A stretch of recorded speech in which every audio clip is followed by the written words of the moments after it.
Chair, I can confirm we're now live. Thank you, Kirsty, and good evening, everybody, and welcome to this first hybrid meeting of the Planning Committee. The meeting is being broadcast and recorded, and if there are any technical issues, please bear with us. Please note that normal rules of debate apply, including the requirement for any member to be present for the duration of the whole debate. So if you're absent for any part of the debate, then you should, of course, abstain from voting. For clarity, voting is only permitted by members who are present in the room this evening. Any member joining the meeting remotely is not allowed to vote. So now to the first item on the agenda. Are there any apologies for absence? Thank you, Chair. I've received apologies from Councillors Mossam, Mrs Mattick, Bandari, Birch and Mrs Mackenzie. Thank you very much indeed. I can see the members of the committee are in attendance and their names will be recorded in the minutes. Please can the clerk confirm any members are joining remotely, and if those members could confirm their attendance when Hannah calls your name. Thank you, Chair. I can see that we have Councillor Skinner. Present. Councillor Mrs Hayes. Present. And Councillor Bidwell. Present. Thank you. Chair, there's Councillor Hayden here. Surely you can see me as well? I can yes, now, I can Peter. see. Thank you. Well, So, no, yeah. May I confirm I'm present remotely? Thank you very much indeed, Councillor Hayden. Now, before we come to agenda item 2, which is to approve as a correct record, I've asked the Assistant Director of Planning to just give us a brief outline on 2 applications that we considered previously at the Planning Committee, at the Advisory Planning Committee, and are part of the minutes. And if you could just give us a quick briefing on the progress of those 2 applications, please. Yes, thank you, Chair. Just for members' information, yes, the 2 applications that fell at the advisory meeting are due to come back to a subsequent meeting, which will now obviously be one of these formal meetings. So I'm just going to tell you what the situation is with those 2. One of them was Lavernier, which was the 2 stories on top of a converted office building. That one has required further consultation under changes to the regulations that were introduced in response to Grenfell, because it exceeds 18 metres high as it would have been developed. So that is hopefully going to be brought back to the May Committee once that consultation is completed. The other one, members will recall, was the Bretnal Town Football Club site at Larges Lane. And here the applicant has requested deferral of the decision in order to provide amendments to the plans. And again, we're hoping to bring that back to the May Committee. So those plans are expected this week, which would give us time to consider those and bring it to the May Committee, we hope. Thank you, Chair. Thank you, Max. So agenda item 2 is to approve as a correct record the minutes of the committee held on the 24th of March. Before I ask Councillor Brossard to second the motion, please indicate if you've any issue with accuracy.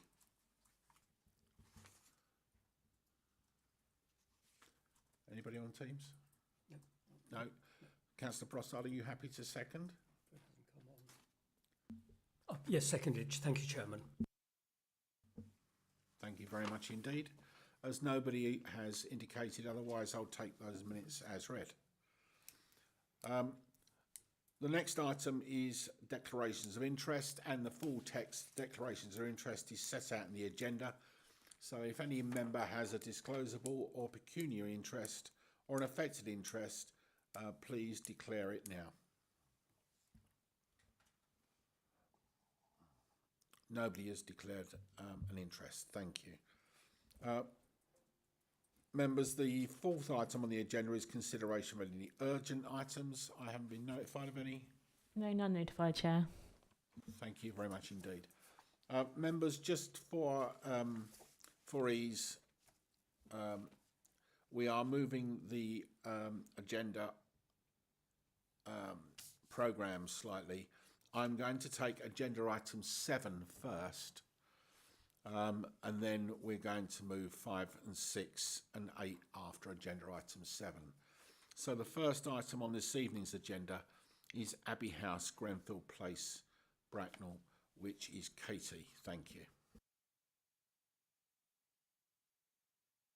Thank you, Chair. I'll just share my screen.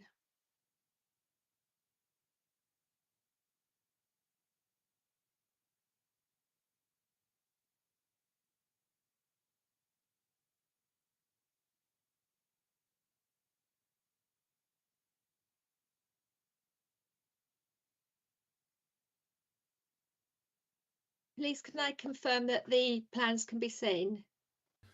Yes, we can see them. If you can make them a little bit larger, that would be useful. Thank you. Yes, certainly.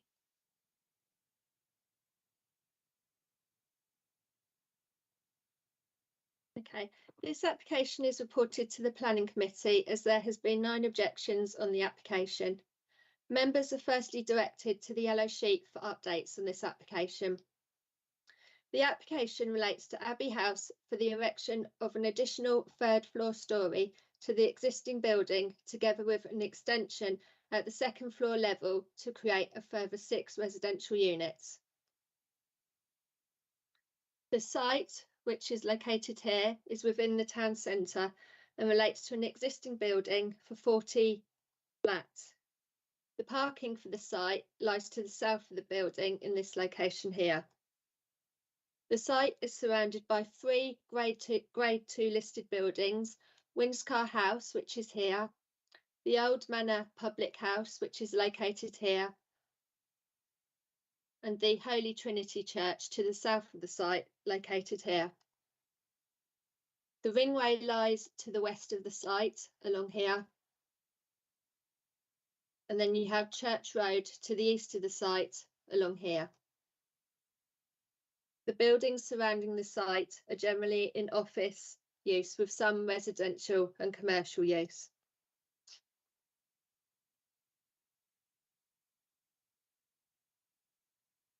The plan on the screen now shows the existing parking on the site, which provides 37 parking spaces, with 29 parking spaces for the existing residential use, which have been shown blue on the plan, located here and along here, and a further 8 parking spaces within the parking layout, shown in red, which are for use by the Holy Trinity Church.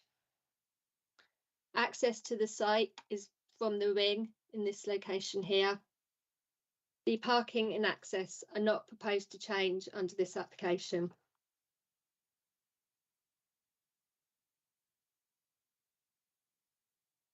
The existing elevation shown on the screen displays a 3-storey building with a larger clock tower element constructed of red brick. The further view of the existing building from the rear and detailing the existing bin store, which is proposed to be built over under this application. The further side elevations of the existing building.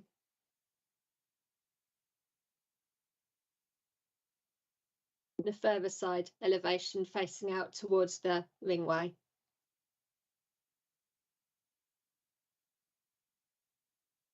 The plan now on the screen shows the proposed elevation with the extension at the 3rd floor level to be constructed using a grey metallic standing seam structure.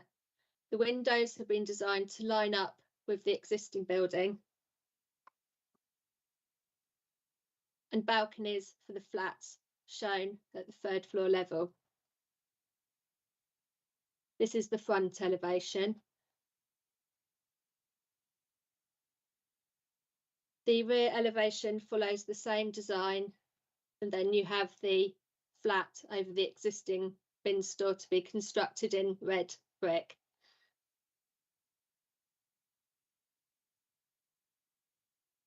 A further side elevation looking out towards Church Street with the extension shown in grey, which is largely hidden behind the existing elements of the building.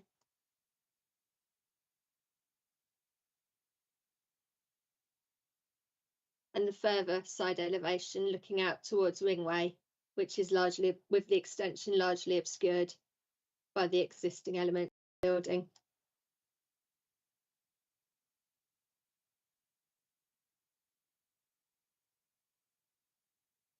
The floor plans show the existing accommodation at the ground floor level and an existing bin store. The ground floor plans are not proposed to change under the application.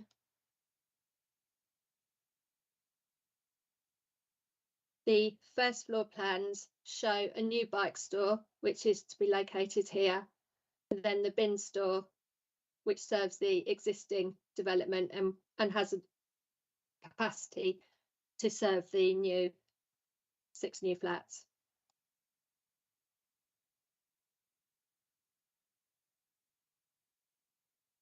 We then move to the second floor, which shows the new first floor, new 1-bedroom flat shown above the bin store in this location here, with a balcony to the rear.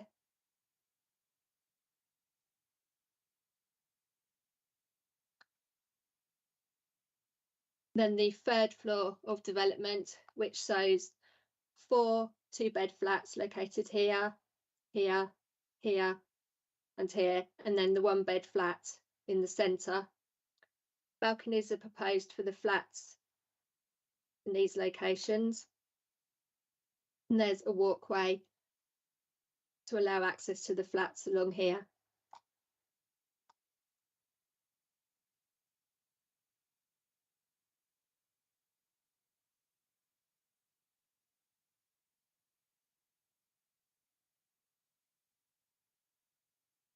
The photographs on the screen shows the existing building, Abbey House, from within the car park and the existing bin store. Then a further view of the rear of the building from within the car park. A view of the existing front of Abbey House. And a further view of the existing front with the walkway into the town centre below.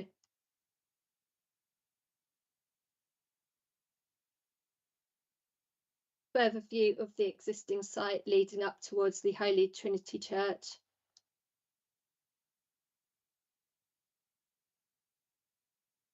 A view of the existing properties opposite Abbey House, with Windscar House, the Grade 2 listed building here, and then James Glacier House, a further office building.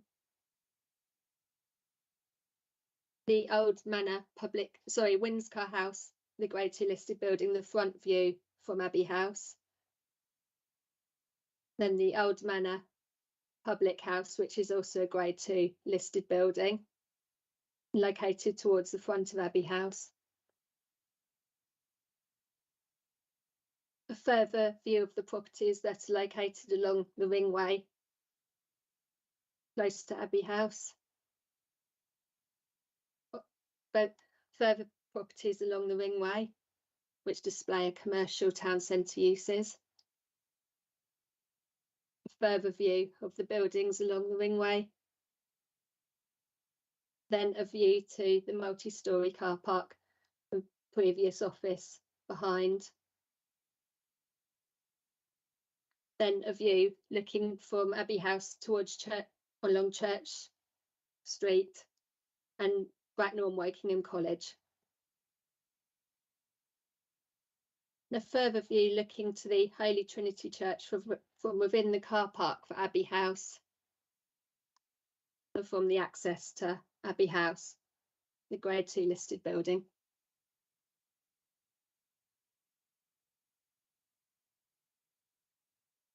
The site's located within the town centre, where the principle of development is acceptable, with the previous building converted to 40 residential flats under a prior approval application. The site is surrounded by 3 Grade 2 listed buildings, the Old Manor Public House, Windscar House and the Holy Trinity Church.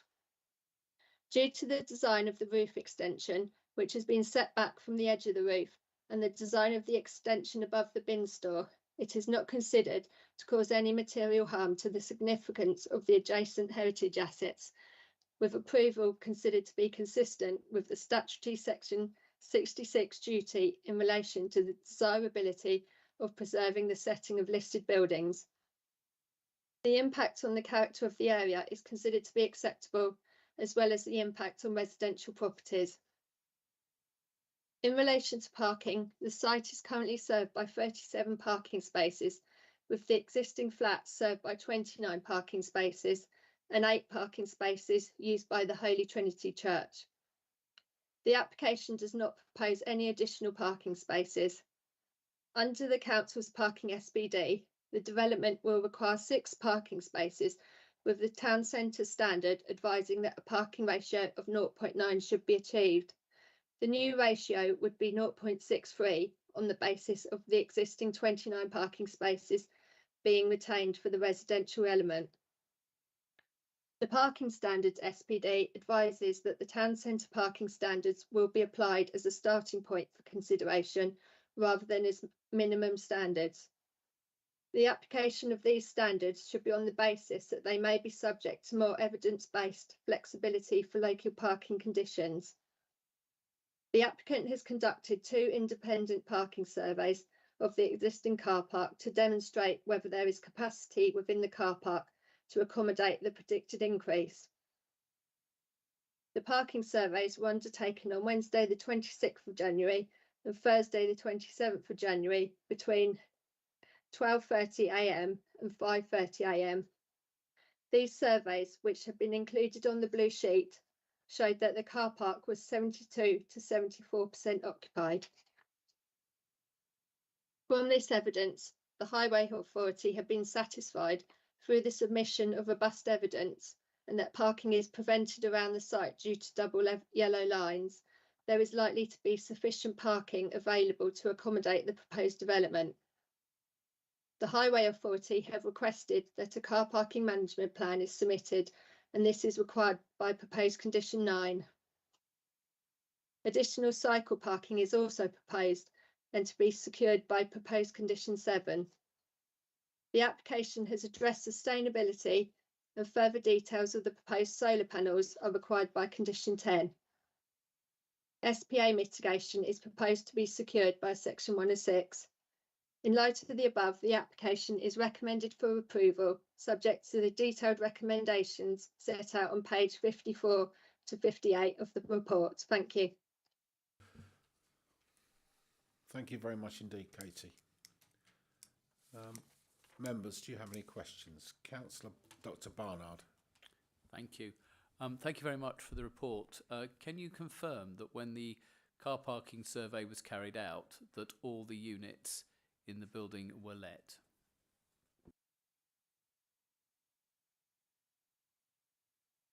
I believe that's the case, yes. Councillor Virgo. Councillor Virgo, thanks, Mr. Chairman. Katie, can you just confirm that there are, according to our policies, there are 6 parking spaces short? Yes, that's correct. There's 6.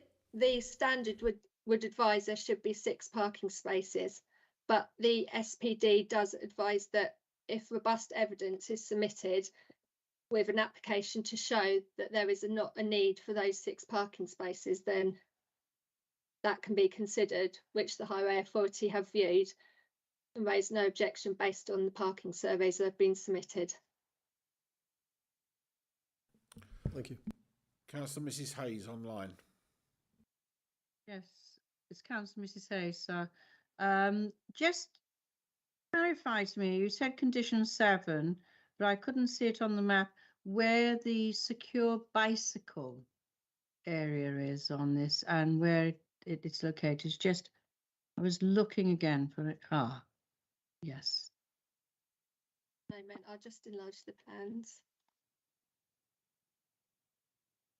So you have an existing bike store for the current residents on the ground floor, and then on the first floor there's a new bin store to be provided here, and condition 7 requires further details of how that's going to be laid out. That's what that's the condition part. Thank you. Thank you. Councillor Dr. Barnard. Can I Apologies. Can I just come back on the parking question?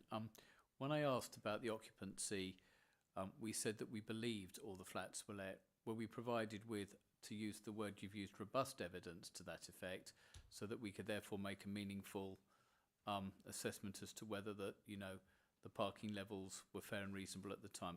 You know, it's for the record for confirmation on that level. Thank you. No, hold on. It's just, yeah. Do you want to? Yes, Chair, James Turner, Highways. I believe we had a letter from the agent. I'm going to look to the planning officer as well, but I believe we had a letter from the agent submitted confirming the flats were all let at the time of the surveys. Thank you. Councillor Badibo. Thank you. I'm just going back to parking. Now, you stated that, or that there was an independent study done on the parking.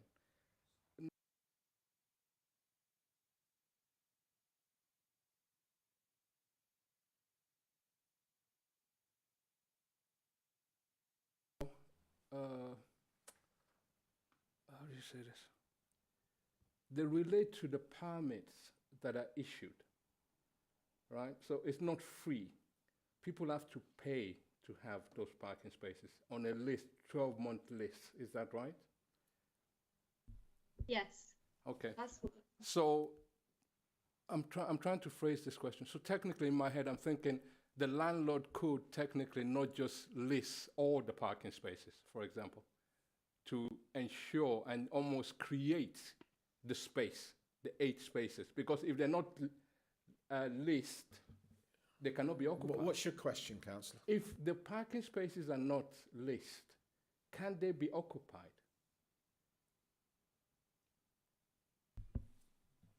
Through you, Chair, I'll try and answer that. Clearly, there's a situation that happens at present where they are leased, and you referred to a cost. There is a cost, I believe, per month for those permits. The current situation obviously appears from the surveys to operate satisfactory with people using it, and there's a management company there that look at if there's not permits in the window, they're ticketed. But the key thing for this application is there's a condition suggested within the application for a car park management plan, which would set out clearly how we'd expect the parking to be managed. And that would be enforceable in terms of a condition, what's submitted with that to ensure that the parking was administered appropriately and fairly. So can I just, if I may rephrase that, was the parking, all the leases, were they, what's it called, assigned when this, what's it called, the survey was taken, were they all assigned?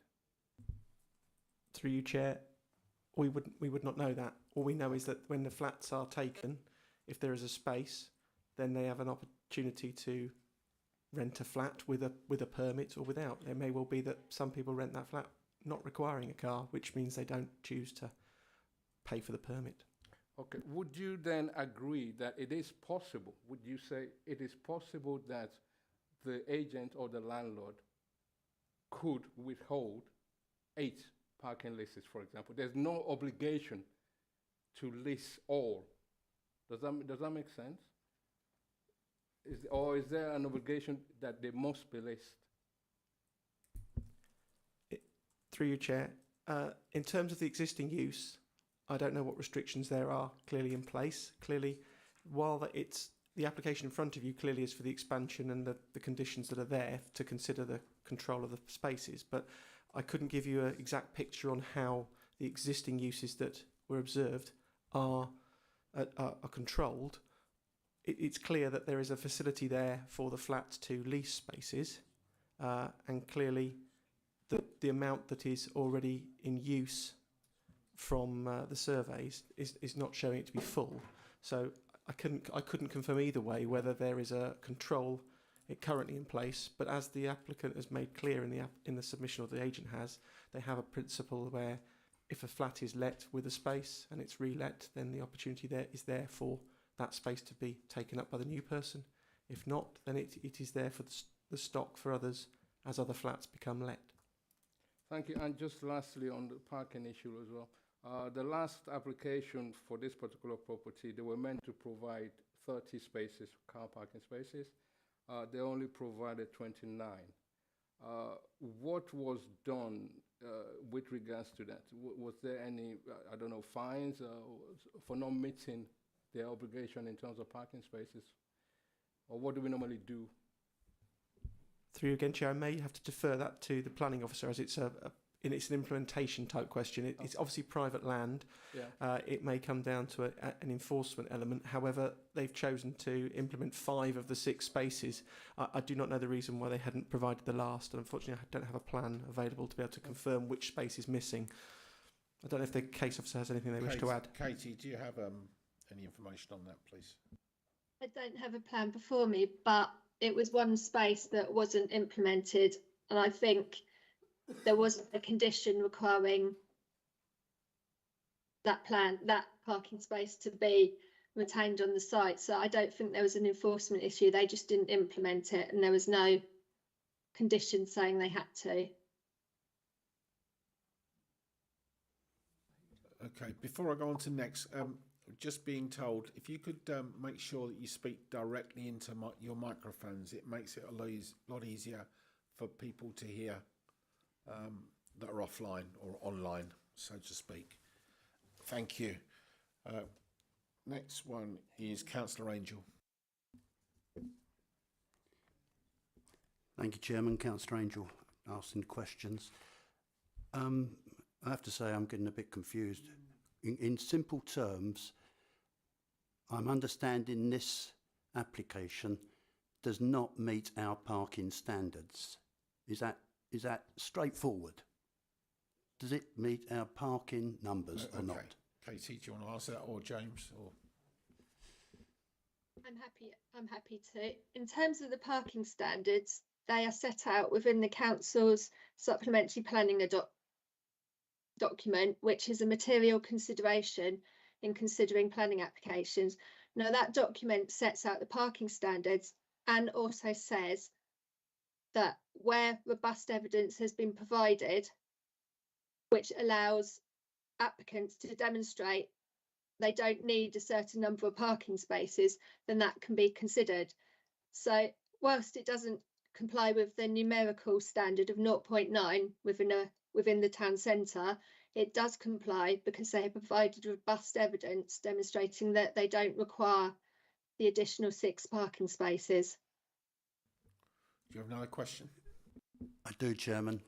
Can you just tell us about the visitor parking then?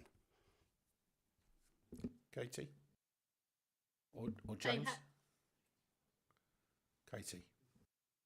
In terms of this application, it's for 6 flats, and I don't believe they are required to provide visitor parking spaces for 6 flats, unless James wants to add anything further. James, would you like to add something? Yes, through you, Chair.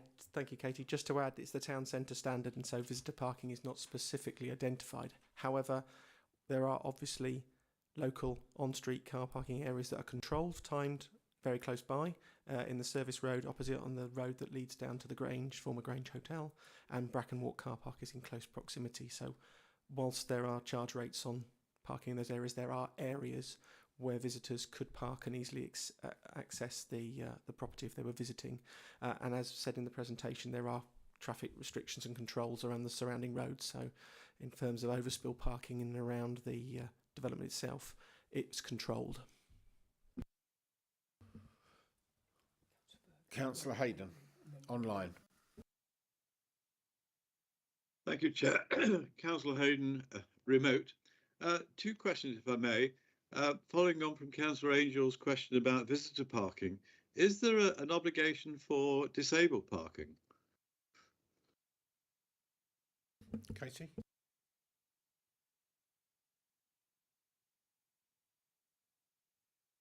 I don't believe there is for the 6 additional flats, no.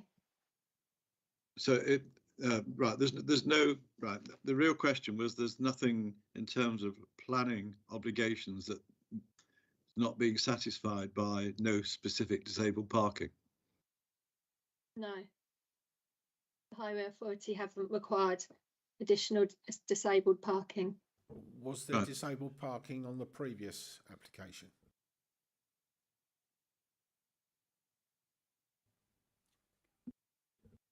I would need to.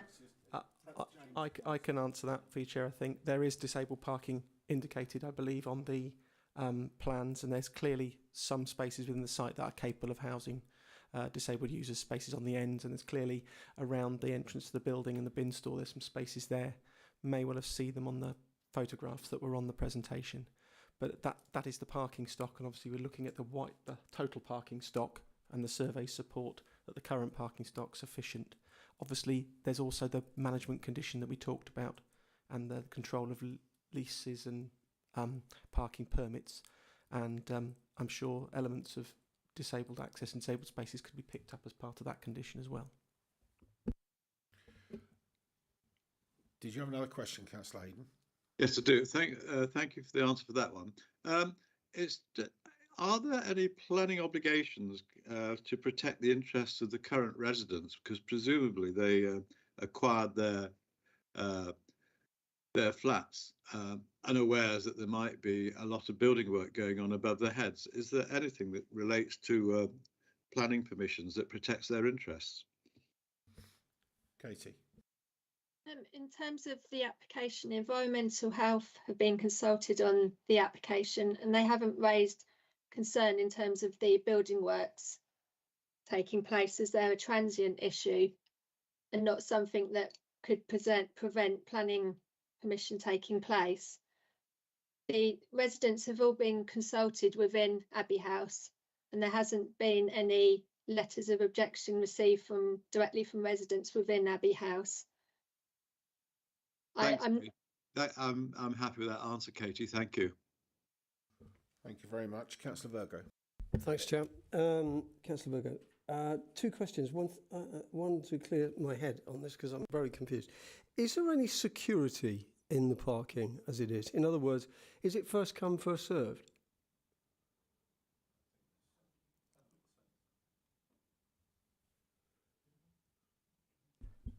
I'm just wondering if there's a management... Through you, Chair, James Turner, Highways. In terms of what we discussed earlier, it's obviously the condition covering the management of it going forward, as set out in this report, if this application is permitted. But as we've discussed earlier, it's currently controlled through the lease arrangements. There are private parking controls on the site. The site has got access controls as well to stop it being abused by the wider public, but it's currently controlled by the permits that are issued, and obviously the parking company that monitors that and makes sure people aren't parking inappropriately, ensure that those spaces are used by the people that have the appropriate leases. I understand that, but I'm just reading in the report, and it says that it's already used by other people. That may well relate to the church. I'll have to defer to the case officer. Does the officer want to answer that question? Yeah, sorry, I'm not clear what you mean, used by other people. Well, it's in your report. I think a representation says it's actually used by Abbey House flat owners and also Trinity Church itself. I can't quite understand. I can't grapple with this, actually, to be honest with you. Because the parking spaces are being reserved for the church. That's part of this application, and it follows on from what is previously there. And those 8 parking spaces are being retained for use by the church. That's the other people. There is going to be a parking company that I'm sure will very happily issue tickets to people that are incorrectly using parking spaces that don't have the parking permits in place on the windscreen, or however they have to indicate that they have parking permits. So it will be enforced by a parking company. Is that correct, James? Through you, Chair, yes it is. I don't know if Katie's photos would be of assistance here, but I've certainly observed the site, and there are parking notices everywhere around the site of the company that enforce it. There's quite a few of them around the car park and on the boundaries. But yes, to clarify, some of the spaces are already used by the church. They're marked quite clearly. They have a C on the ground, and you can see the difference between the two. But there are definitely parking controls already in place, as the signs indicate on the site. Yeah. One other question, Mr. Chairman. It's a question, but it's a posing question. Because we're using so much now coming through the internet and vans arriving and so on, particularly in places where there's, they haven't got a car or something, is there any space for deliveries and vans and things, or are we just hoping that it can just park in a space that magically becomes available? I'll try and answer that, Chair. James Turner again, Highways. The site obviously is laid out for parking, and there is space within the site for deliveries and vans to turn around. Clearly, it happens at present. There are deliveries that must occur serving the existing residents. I'm not aware of any issues with that, and there is space as you go into the car park to provide turning for those sorts of deliveries.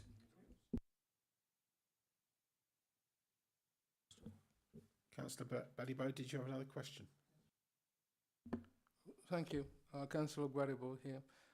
Can you just show me the front elevation of the proposed building here?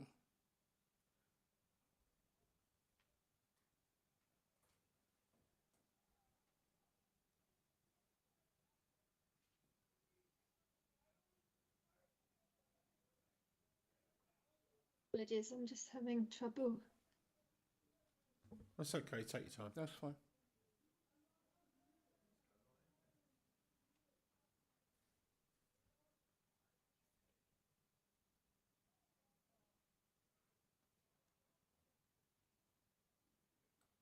That's the front Is that the one you elevation. wanted?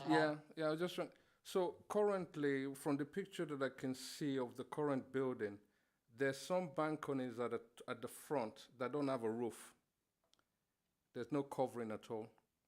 So this new plan will cover those. Am I right? No, that's No? not correct. Sorry. No, so the existing building, you obviously have a flat roof here. The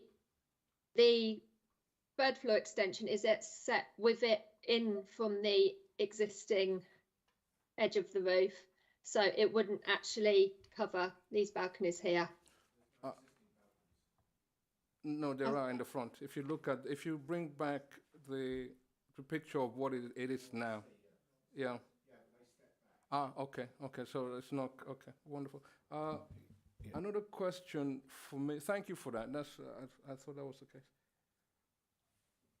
During the building and construction, because of the location of this building, I'm assuming, if I'm right, that they will have to use part of the car park to store material and do everything else while they're building. Yeah, if you look in the report, you'll see that there's a construction management plan that has to be submitted and agreed. Is that a planning consideration here in this committee or not?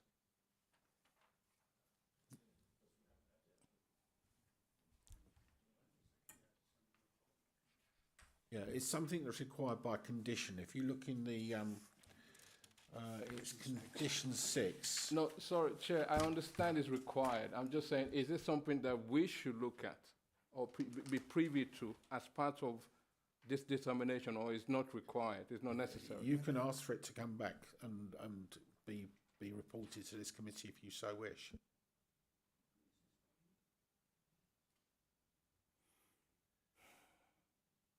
I mean, I would love to see that. I think personally I would love to see that because it will help me because I think I need to consider the parking, but also the life of the existing residents. How uncomfortable it's going to be for them. In which case, what we could do is we could say that should this application be approved, then the parking management plan would need to be considered by the construction management plan should be considered by yourself and myself in consultation with the Assistant Director of Planning, or would you like it to come back to the committee?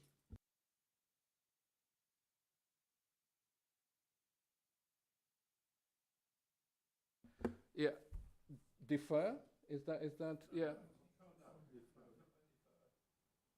Yeah, I mean, I would personally like to say, because I think it will be helpful Yeah, for me. it's a condition, you see. Yeah, So I cannot speak for the committee. I'm speaking for myself at this point in time.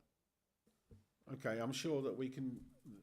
Should the application be successful, we'll make it that you get to see the car parking management. Sorry, the construction management plan. Is that okay? Yes, thank you, Chair. Thank you. Okay, Councillor Mackenzie Boyle. Thank you, Chairman. I missed a bit of what Councillor Butterbow was saying. However, may I ask, please, how high will this building be should the application be successful and the top floor be planted on top of the original two?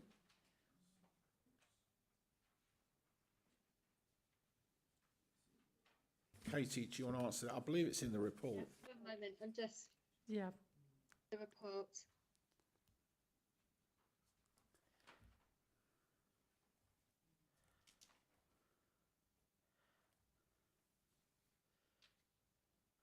While we're thinking about that, may I ask, please, because there are 3 people in this chamber who are members of the Royal Berks Fire and Rescue Authority, would we be able to have knowledge from you that the authority has been consulted and there could be fire retardant systems put in now? This is a fairly hefty building.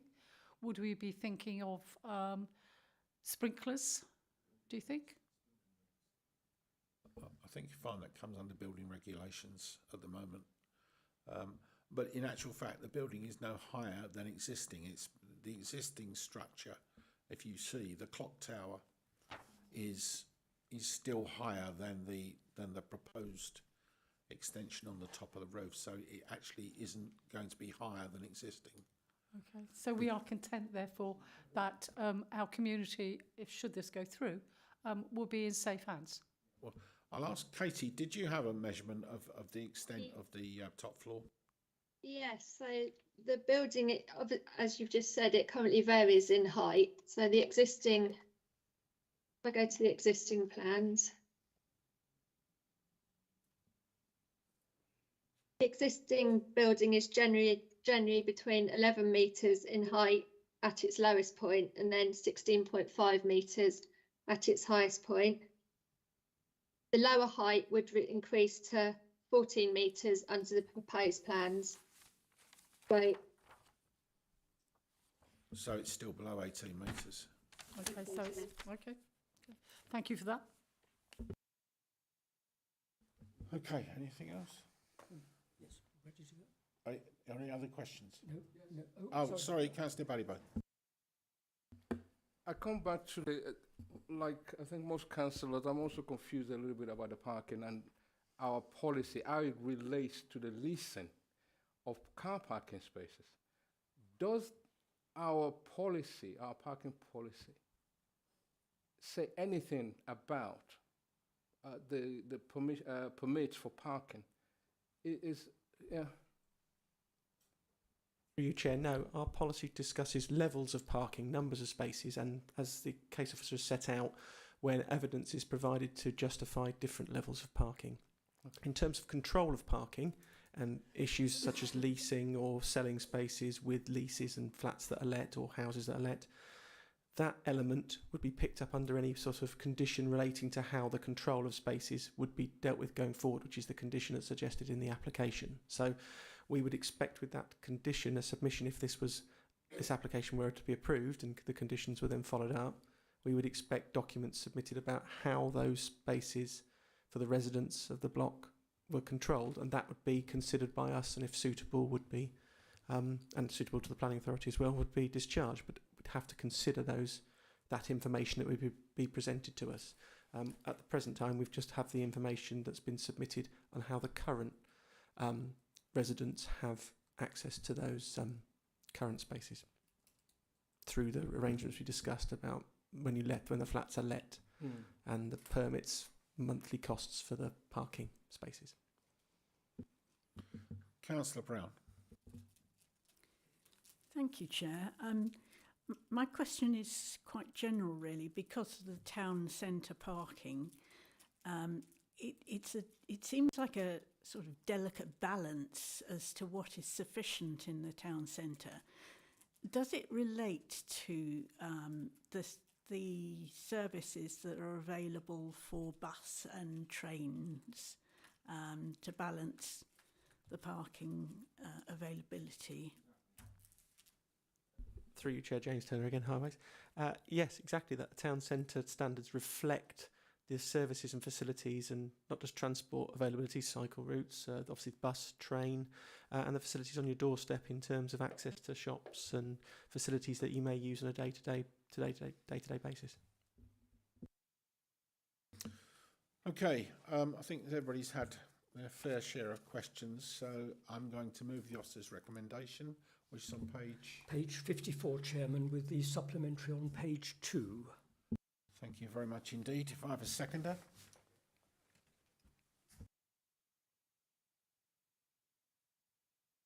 Oh, right. Yes, it will work. I would second the application. Yes, thank you. Thank you, members. A lot of questions have been issued around this on parking. So, what you have to remember is this application has been closely monitored by the officers, and you heard that the officer explained about the parking issue, and that the survey that was undertaken, both quite early in the morning, 12:30 and 5:30, when one would assume the residents would need the parking the most, overnight parking. You wouldn't do this survey during the day, because you could quite rightly say they're out at work.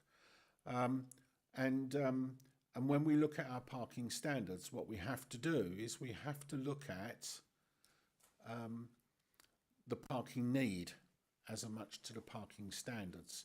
And if you look on the supplementary report, there's quite a clear graph that's been issued on the parking stress survey that shows that there is sufficient parking.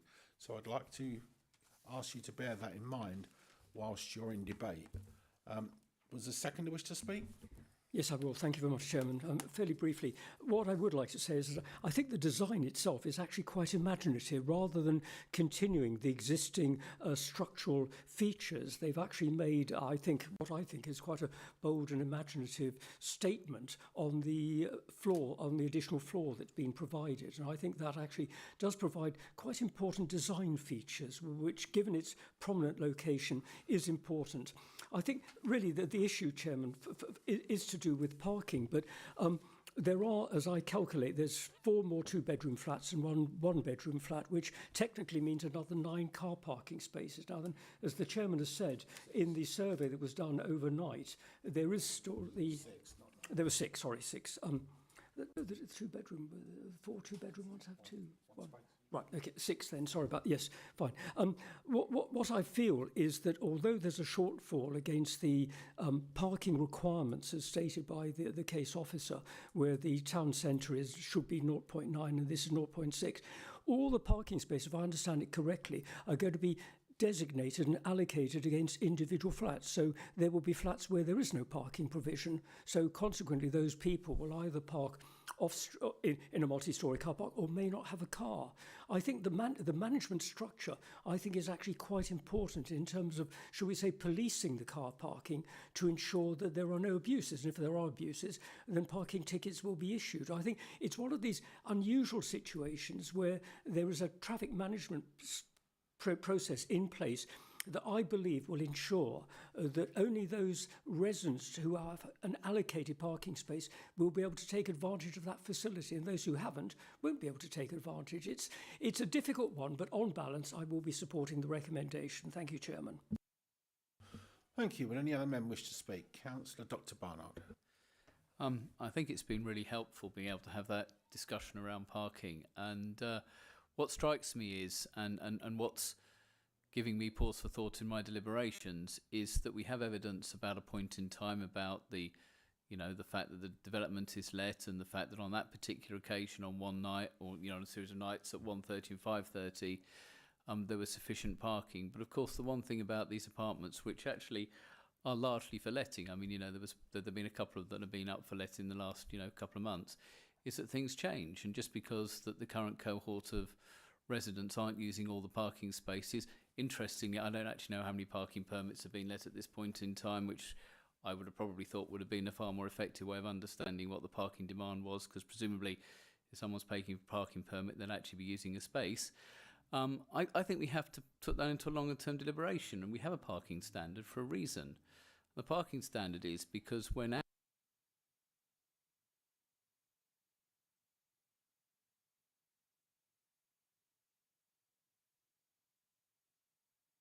me.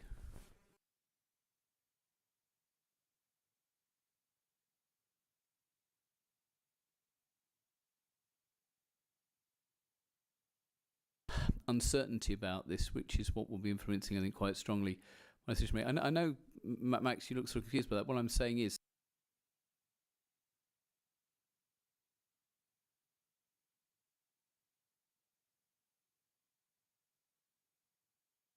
that the issue is the issue very much is that we're looking at one set of tenants at the moment, one particular parking situation in a short period of time. We're about to significantly increase the potential demand for parking and the number of units on that site. And I think there's a strong measure of uncertainty around that going forward as to what that use will look like. It is a constrained site. It is a difficult location. Actually, I will accept, Councillor Prosser, what you said, that actually to some extent it's a pretty imaginative extension. The contrast is good. There are aspects of it which are nice. But I come back to the core thing, which we have been presented with a parking standard compliance of 0.6 something against a recommendation of 0.9. And that gives me cause for concern. Thank you. Councillor Virgo. Thanks, Mr. Chairman. I'd like to kind of endorse Dr. Bonnard's thoughts, really. What really concerns me is that, we've talked about parking a long time. If people ask a lot of questions about parking, it's because they're really confused about it, frankly. And there are no visitor car parking spaces. I mean, if you live in a flat, you're going to have visitors. So where does and so on. So, as Dr. Bonnard said very clearly, we have guidelines for these things. And if we don't act quite strongly about it, we get chaos. And although I think, yes, there could be a management, we've all seen those management systems. Some are good, some are absolutely appalling, frankly. And also there's no number of flats, I just think the balance of this, as though I can understand we need more flats and we need more accommodation, I think we've got to be strong about this. We have standards, we want to stick to the standards. Somewhere you need to find 6 more car parking spaces. So I don't think I can vote for this, Mr. Chairman. Councillor Barrybo. Thank you, Chair. I like the design. I've got nothing against the design. I've got nothing against the height. I think it's very, very nicely thought out in terms of the design. But I think I'll have to echo my fellow councillors' point with regards to parking. We have recommendations, car parking requirements, recommendation policies for a reason. And I think with this type of setup, whereby a developer decides how much to charge people for parking, they can almost create free parking, free spaces when necessary, because they can hike the price of the leases that nobody can afford it. And yet, I think we cannot take that into account. We just have to look at what our requirements are for parking, and if applications don't meet that, sometimes, yes, we have to think about 1 or 2 spaces maybe, but this is just too much. This development, I think the previous application missed out 1 parking, failed to deliver 1 parking, and nothing happened with that failure. We just accepted it. So I go back, we need to be careful about setting precedents, because there's nothing. A new development can actually come to us, and the same thing can happen. Because now it's too easy to just add another floor on top of whatever you want. We've had this a few applications like this where an additional floor is added and less parking is provided. So we just need to be careful. We need to be consistent with what the message we're sending out. I cannot support this solely due to the parking issue. Thank you. Councillor Brown. Thank you, Chair. I have to agree with my fellow councillors. We know very well that when people lease or buy a house, they do so knowing the situation with the parking. But that doesn't preclude the fact that they will at some point have to change their job and they might need another car, and or they get another half who has a car and there's nowhere to put it. The local streets are chock-a-block full of parked cars already. This causes huge conflict if they go and park elsewhere or use somebody else's space. I have enormous problems on my ward.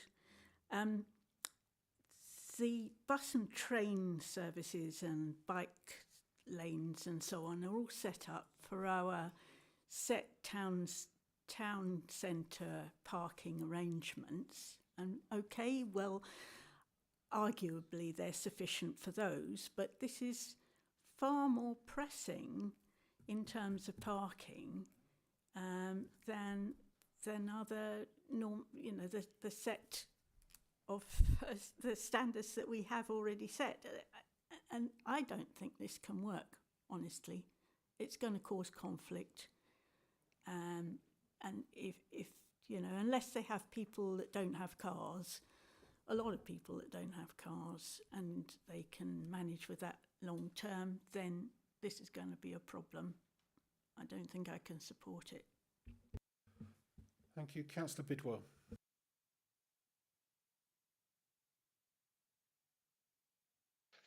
Well, Chair, thank you. Councillor Bidwell. I just wish I'd have come in tonight because I think the considerations with parking are being taken far too seriously. There are plenty of other accommodations within the town centre that have no provision for parking whatsoever. I can think of the flats and apartments above the railway station, for one. People who live in town centres normally accept that there's going to be restrictions in parking. And to think about not having any visitor parking, I think is absolutely absurd. There are many places in towns where you can't park unless you pay for it as a visitor. The most important thing is that this is a stylish reuse of resources, if you like. It's better to build on top of something that's already there. And these are starter apartments for people who desperately need them. A lot of people need to live, commute in and out of Bretnal. And what more ideal situation than this development? And as I say, I can't vote for this as I'm not in the chamber, but I would definitely support this. Thank you. Does any other member wish to speak? Okay. I need to sum up on a couple of things and just make members completely aware of what you're voting for. It will be very, very difficult to turn this application down on parking alone. Our parking standards are there not just to serve people, oh, I need 2 or I need 3 parking spaces. Those parking standards are there to protect highway safety. That is the reason they're there, not because the amount of people in a house need something. It's to make sure that cars are not parked unsafe on the highway. That's the reason for a parking standard.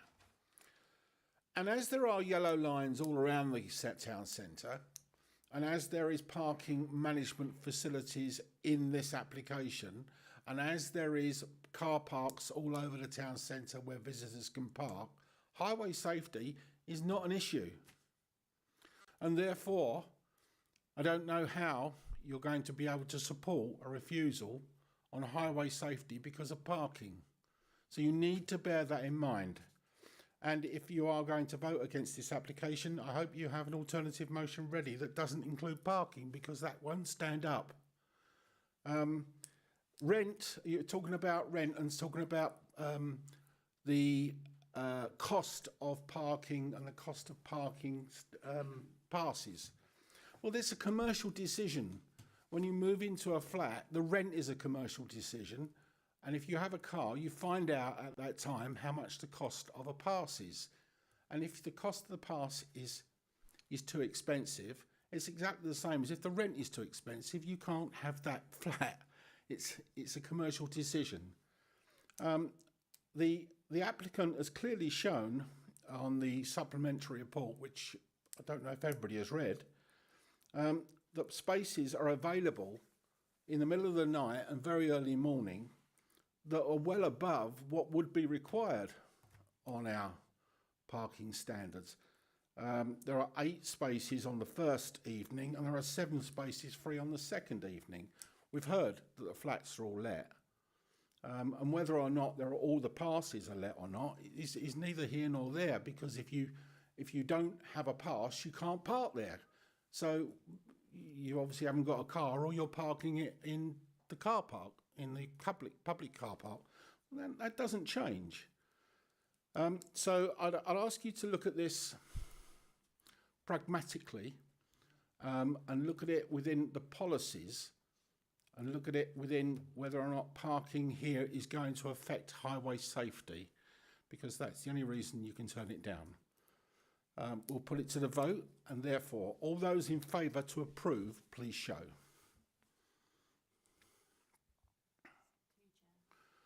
And those against. The motion falls. Who's got an alternative motion? I did write to everybody and say that you needed one.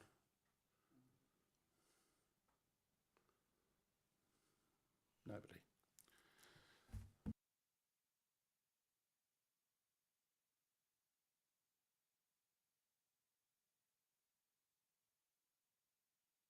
Chairman, could we not discuss this in the morning and come up with a motion? No, because it has to be voted on. Well, let's vote. We can vote on No, it. you We can't can come in and vote on an extraordinary meeting. No, you can't vote on a motion that's not before the committee. But why can't you defer the motion until it's written, and then we can get in, 6 people, and vote for it? It's legal on here. Yes, Chairman. Here. Yeah. Jackie? Yes, Chairman. What's the situation here, please? I don't think we've actually come across this before. I'm not sure whether Hannah is able to help. Presumably it would be okay to perhaps have a deferment motion now, and then for it to come back to a future committee. Thank you very much indeed. Councillor Dr. Barnard. Thank you very much, Chair, and I appreciate the difficult position that we're in. I was struck by some of the comments that you made in relation to this.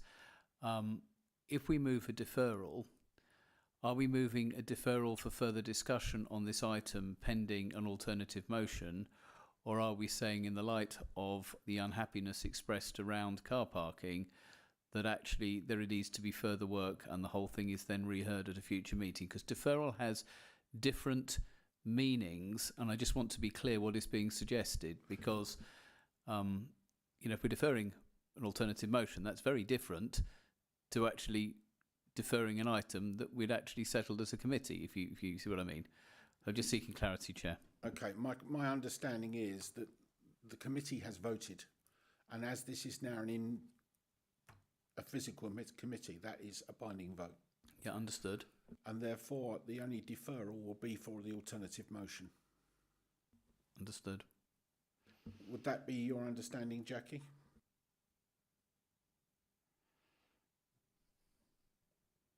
Sorry, Chairman. I have to be completely honest with you, because I haven't come across this before, and I'm not, entirely sure of the way forward. Okay, well, thank you. Therefore, Sorry. I'll take the decision that I'm going to defer the alternative motion to another committee. Or we could have an emergency meeting if necessary. I'm happy to second that, Chair. Okay, all those in favour? That's unanimous, thank you. We move then back to agenda item 5, which is land at Tilehurst Lane, Binfield. Thank you. Who's doing that one? Joe. That's me, Chair. Yeah, Joe Mel speaking.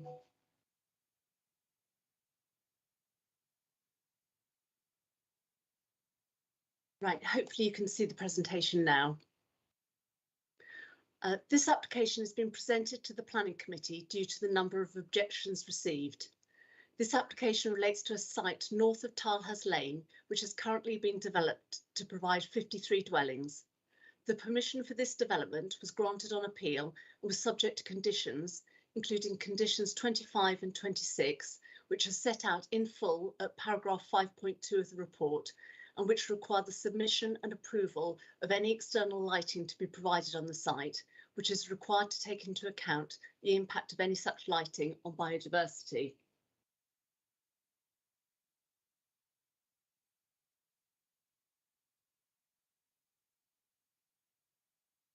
A single lighting scheme pursuant to these conditions has been submitted. This shows all of the areas of the site which are intended for adoption to be lit using 5-metre high galvanised steel lighting columns in accordance with the council's standards. The light fittings would be LED lanterns and all of them would be fitted with internal rear louvres in order to limit light spill. All lights would use electronic dimmable drivers, which would allow the light level to be dimmed throughout the night in accordance with the timings based on those set out in paragraph 9.3 of the report, subject to seasonal adjustment, and through connection to the Talensa central management system. For the parts of the site which are not intended for adoption, low-level bollard lighting would be provided. These would be 1.5 metre high galvanised steel bollards finished in metallic dark grey. They'd be triggered by light sensors and would also incorporate shields to reduce light spill.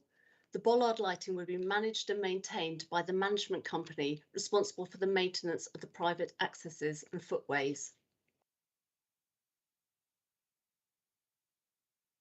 This plan indicates the areas on the site intended for adoption. This includes the carriageway shaded brown and the footways shaded grey, which include the footpath link connecting the site to Tilehurst Lane and its connection to the central play area, which will be provided in this area here. All lighting along these routes accords with the council's adopted standards. Those areas not intended for adoption where bollard lighting is proposed are shown circled red on this plan. So it's the parking courts here, here, this area to the south of the turning head here, and the 4 dwellings in this area here. The submitted plans indicate Lux Contours. Sorry, I'll just show you that. A bit bigger, there we are. The submitted plans indicate Lux Contours, which indicate the light spill from a specific luminaire. An extract of the plans is shown here and shows the area where the light spill will be 1 lux, marked by a dark blue line, and a light spill of 0.6 lux shown in pink. For information, 1 lux is considered to be the equivalent of full moonlight. Light spill would only be considered intrusive where it is at 2 lux level, adjacent to a residential window, and this does not occur in any instance on the submitted scheme. Amended plans have been submitted and referred to on the supplementary report, which confirm details of the location and management of the bollard lighting. It is considered that the proposed level of lighting is appropriate to the character of the area and represents the optimum balance between providing sufficient lighting to ensure highway and pedestrian safety and minimising the development's impact upon the character and amenities of the area.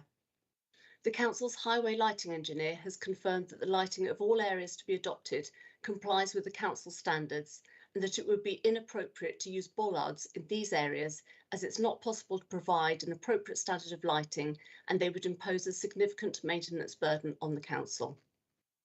The biodiversity officer has confirmed that the scheme is acceptable from a biodiversity perspective, as the provision of rear shields to all light fittings will limit light spill to existing tree lines, which could provide a habitat for foraging bats.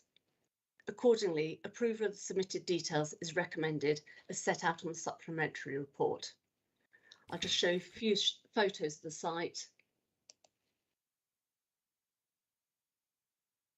This is a picture of the front of the site showing the footpath that will link to the play area once installed in this area here. This shows the same footpath and its relationship with the central access road. This shows the footpath along the Tilehurst Lane frontage set behind existing vegetation. This shows the position of the westerly footpath linked to Tilehurst Lane. And this final view is a view eastwards along Tilehurst Lane showing the retained screening. Thank you, Chair. Thank you, Jo. Good report, thank you. Members, do you have any questions? Councillor Virgo. Thank you, Joe, very much, Councillor Virgo. Is there a policy, Bretnal Forest Borough Council policy, as you described, Joe, that refers to lighting in this way? In other words, I remember, I won't digress here, but there was another location where we just had low-level lighting because we thought it was in a rural position. It's not a planning policy that I referred to. It's a developer specification that's provided by the Highways Authority in relation to those areas that are for adoption. So parts of the highway that are going to be adopted by the council. There's a specific developer specification which includes the lighting, and the proposed scheme accords with that specification.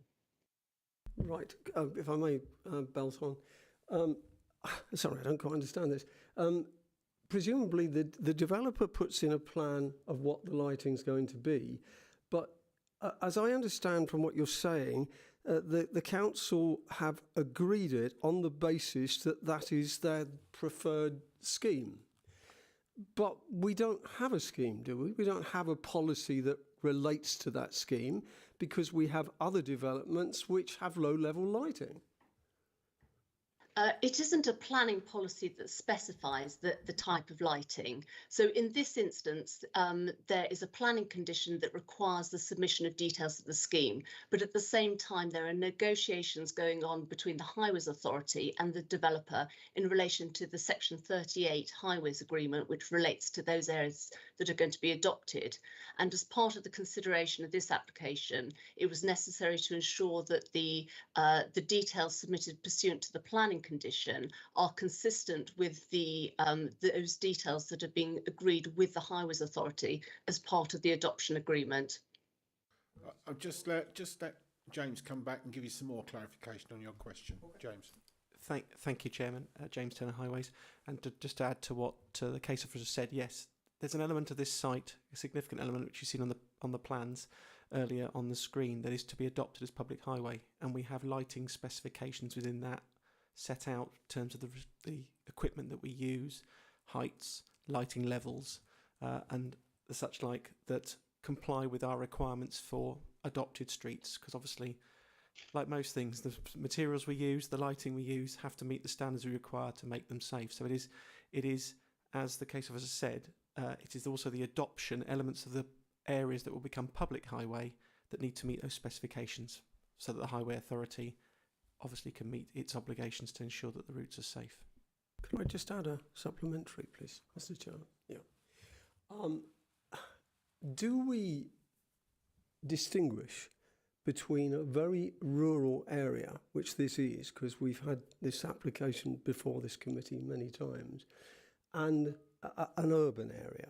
This is obviously a rural area, but do we distinguish between the two, or is it just the same regardless? I'll try and answer that, Chairman. James Turner again. We don't distinguish. We look at the lighting levels that need to be provided and for the equipment that we have and we utilise. So the primary function is to ensure that new development or whatever road, new paths are lit appropriately utilising the standards that we have. So that is the primary focus, whether it's rural or urban, as you described it. Clearly, there are some key factors that we need to consider.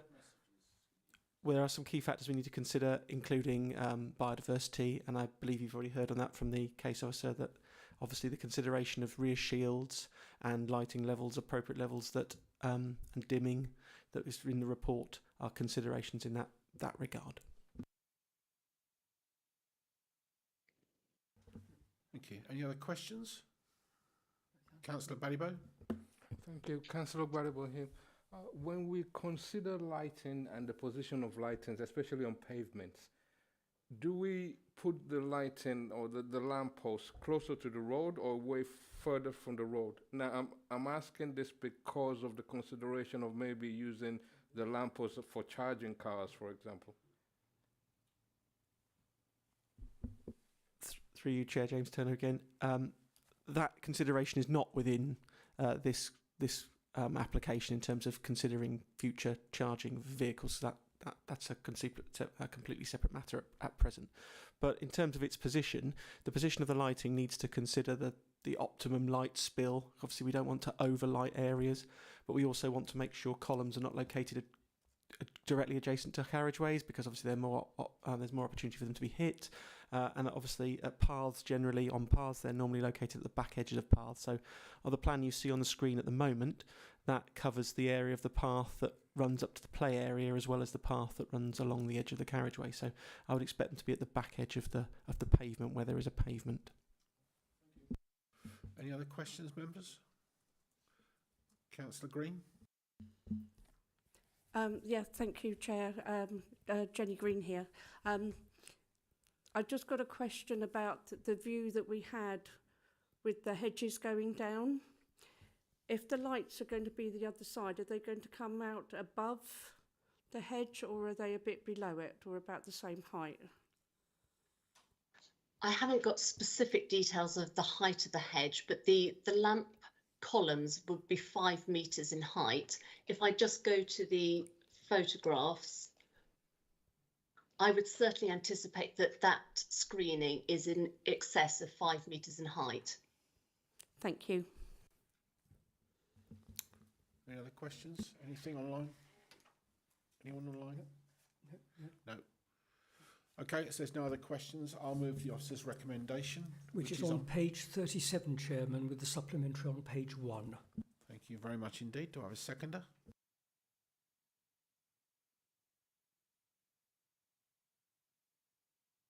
Yes, seconded.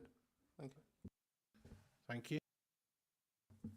Members, this application is before us. It's a conditional application because we asked to see the lighting scheme on this application, and of course the two issues here is adequate lighting on the highway, and you'll see on the table on the application that the highway lighting is controlled during certain hours, and the lux or the brightness of those lights dim as they're needed during the evening and during the early hours of the morning. And of course the low lighting is there to protect biodiversity, light spill on biodiversity, which is why you asked for it to come back. Does the seconder wish to speak? No, Chair. Councillor Barnard, Councillor Dr. Barnard, sorry. I think given what I'm about to say, I'll indicate first I will be supporting this. I just want to make a couple of observations though. What I find so depressing about this is that there's an application that's been approved on appeal in a rural area, and currently our understanding of lighting standards and what we need to do in these rural areas actually will have a possibly more significant impact than we can measure. So my plea is, outside this meeting, the general run of things, as we seem to be subjected to a barrage of planning applications in these more rural areas, that maybe we need to just take a longer and more sensitive look at if there are other ways of achieving this. In this case, everything's in line, everything's appropriate, but I do worry that longer term, if you drive down Tilehurst Lane, this will have an impact. It's disproportionate to the current thing. It's right, it's the right way forward, but you know, if we're saying that we're going to have 5 metre columns with lights on them in semi-rural sites, maybe that's something we need to think about to see if there are other solutions. But for this, it's the right thing, given the current, guidance we give to developers and others. And I just, I'm just putting a marker down to say I worry about the future on this, but I'm in great support from the officer and fully supportive on this occasion. Thank you, Councillor. Councillor Virgo. Well, I might be the only councillor on this committee that cannot support it, Mr. Chairman. Haven't. This application has been before this committee, partly because the committee said no, because it's in a rural area and it wasn't suitable and it wasn't appropriate. Now we're going to put 25 galvanised streetlights in it. I mean, you go from the sublime to the ridiculous. First of all, I'm sorry to say this, but I hate galvanised street lamps. They look awful. And, I haven't been up there, but the pictures that I saw looked a very nice development. And it's just not inappropriate, frankly. Now, we've got other streets in our borough that have different lighting and they're appropriate to the street that they are supplying. It's street furniture. My goodness, if you go back to the Victorians, they put so much effort into street furniture and we didn't stick up galvanised poles. So I'm not going to go on, Mr. Chairman, because I can see your eye looking at me. But, frankly, well, just one of them. I can't support this. It would be a travesty of my head to support this. Sorry, Mr. Chairman. Thank you, Councillor. I was winking, actually. Any other member wish to speak? Vice Chair. Thank you very much, Councillor Brossard. I'll be brief. I think the report is excellent. It covers in great detail the issues of lighting, and there's clearly been negotiation behind the scenes. We've got the street lighting that Councillor Virgo referred to. There are shields that will be incorporated to prevent light pollution. I like the idea also that the bollards will be under a management company rather than leaving it to the individual residents as to who owns, in inverted commas, each of the bollards. So at least they will be maintained by a company. Councillor Virgo did mention about another location where, in fact, there wasn't street lighting provided. But in this particular case, one has to recognise there are 53 dwellings rather than maybe 3 or 4 dwellings, which may be the case that he referred to where there wasn't street lighting. And as the chairman has said, that there is, in fact, a dimming lighting provision between 35% and 70% during dusk, during daylight and during the night. I will be supporting the recommendation for approval. Thank you, Chairman. Does any other member wish to speak? Okay.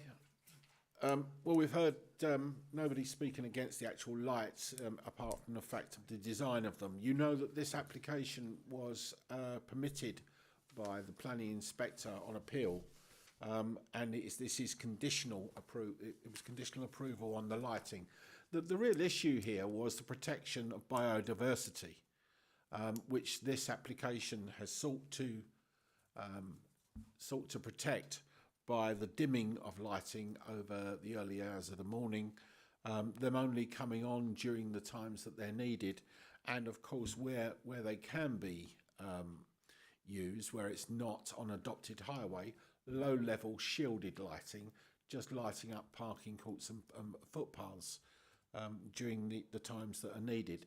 So I actually think that this is the best of a bad world, because we would have liked to have seen this application turned down, but the planning inspector saw otherwise, and therefore we have to go with it, because that's what the planning inspector said. And I think the lighting plan is very sympathetic. I agree with Councillor Dr. Barnard in that respect. So I'd like to put it to the vote. All those in favour to approve, please show. And those against? The motion is therefore carried. Thank you. We move on then to agenda item 6, yes, which is 18 Heath Hill Road, which is Sarah. Thank you, Sarah. Thank you, Chair. I will just share my screen.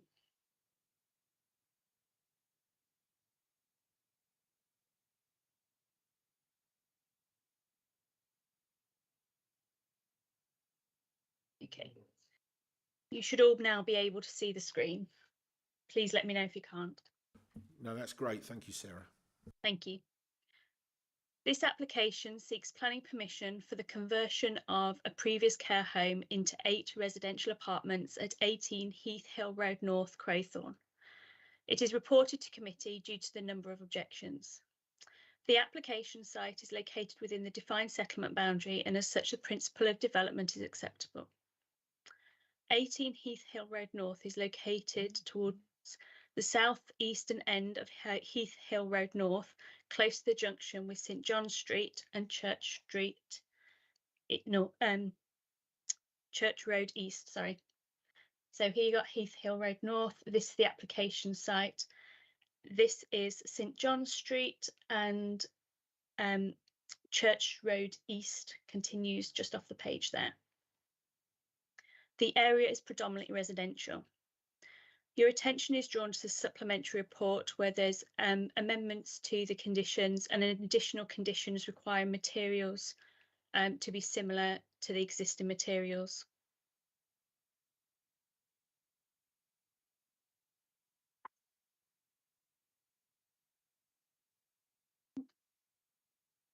One take a look. This is the proposed block plan. So in the centre you've got the dwelling. Parking is proposed to the front and to the rear. There's a cycle store to the rear here. There's some communal garden with proposed planting along the boundary here. A small extension would be built to enclose and provide for a bin store to the front of the property, providing easy access onto Heath Hill Road North. A few of the flats, so for example, flat 2, flat 1, flat 3, have small private amenity areas directly accessed from the flats.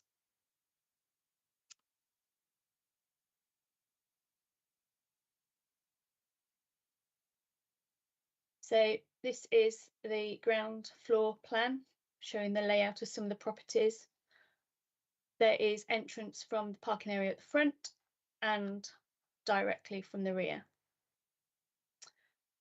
This is the proposed first floor plan. Let me see if I can.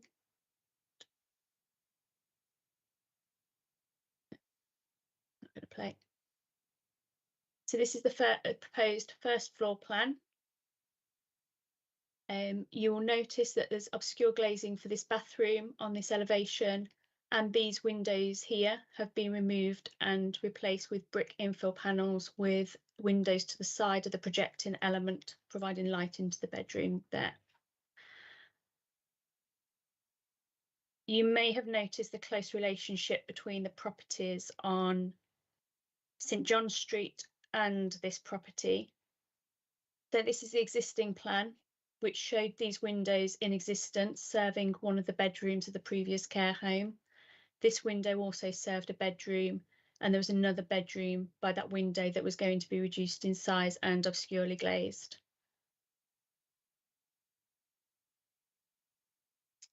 Here we have the second floor plan.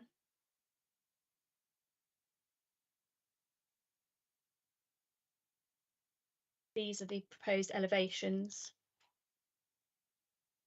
So this is the front elevation. This is the proposed bin store. Here they are modifying the dormers front and back, but apart from that, there are very few changes to the external appearance of the building.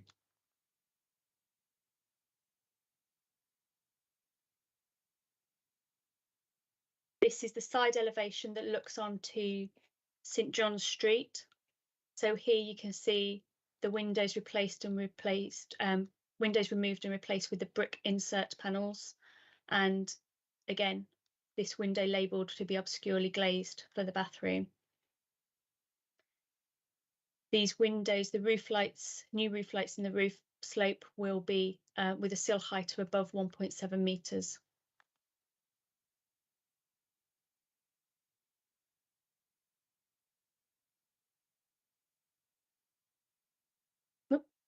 There we go. Now we move on to the photos. So this is the application site. This extension will be removed and the bin store will go in that location there. This is the existing parking for the care home, which was to the front within the defined area, and you've got the access road or way providing the vehicle access to the side of the property. Here's another view of the front.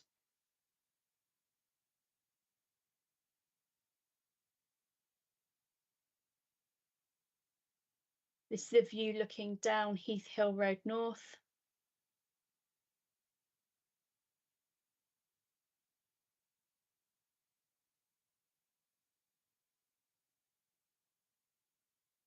And that's the view looking up towards the junctions with St John Street and Church Road East.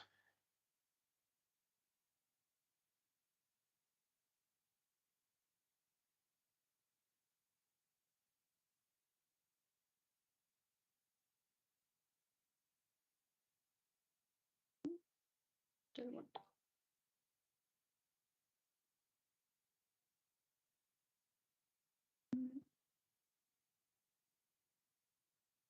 Don't want the zoom out.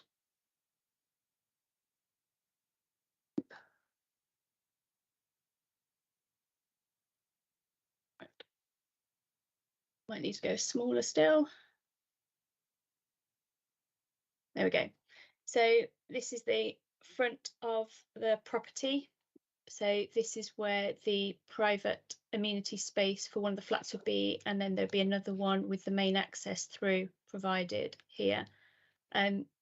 This is an example where soft landscaping could be provided instead of hard landscaping that's currently there to be a benefit to the tree, which is subject to a TPO order. So this is the example photo of the rear of the site. So the amenity space will go against the boundary where there's proposed planting, and that can be secured by one of the conditions. And you can see the close proximity of the properties to St John Street and the application site. And then that's a photo of the rear of the property.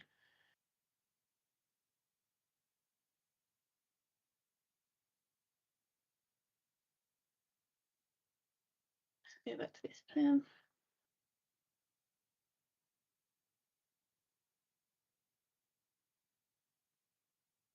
So the application before you consists of a change of use of the existing building to 8 individual self-contained flats. The accommodation would consist of 2 1-bed, 5 2-bed and 1 3-bed flat spread over the 3 floors.